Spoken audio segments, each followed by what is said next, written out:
নমস্কার প্রিয় দর্শক বন্ধুরা, রিতাস কিচেনে অনেক অনেক স্বাগত জানিয়ে আজকের রেসিপি নিয়ে চলে এসেছি। আশা করি সকলেই ভালো আছো, আমিও ভালো আছি। তো রেসিপিটি শুরু করা যাক।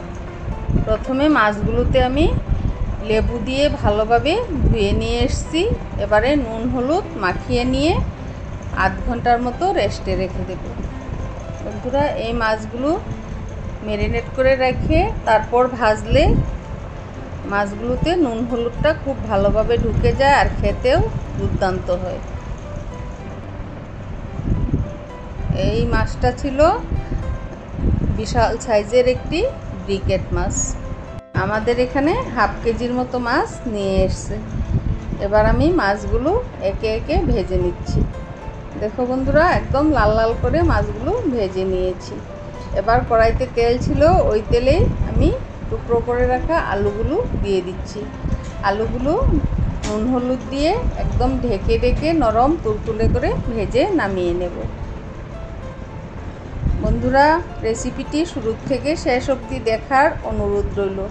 আর ভিডিওগুলো দেখে একটু লাইক, কমেন্ট এবং সাবস্ক্রাইব করে আমার পাশে থাকার বিনম্র অনুরোধ রইল। তোমাদের সাপোর্টে আমি এগিয়ে যেতে সক্ষম হব। বন্ধুরা, প্লিজ আমাকে একটু সাপোর্ট করে পাশে থেকো। ঢাকনা খুলে দেখলাম আলুগুলো একদম ভাজা হয়ে গিয়েছে, প্রায় 90% মতো সেদ্ধ হয়ে গিয়েছে। এবার নামিয়ে নিচ্ছি। কড়াইতে তেল ছিল, তার সাথে আরও 2 টেবিল স্পুন তেল দিয়ে ফোড়নে দিচ্ছি গোটা জিরে, তেজপাতা আর গোটা গরম মশলা। ফোড়ন দিয়ে সুন্দর গন্ধ বেরিয়ে আসছে। এবারে আমি দিয়ে দেব আদা এবং কাঁচা লঙ্কা বাটা।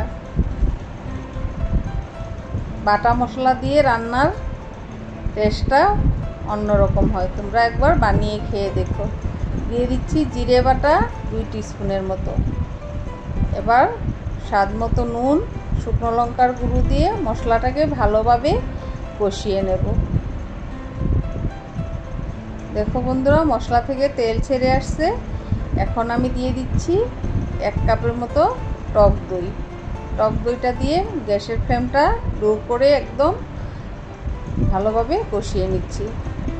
এবারে দিয়ে দিচ্ছি আগের থেকে ভেজে রাখা আলুগুলো, সাথে দিচ্ছি একটি টমেটো টুকরো করে। এবার ভালোভাবে নেড়েচেড়ে মিলিয়ে নিচ্ছি।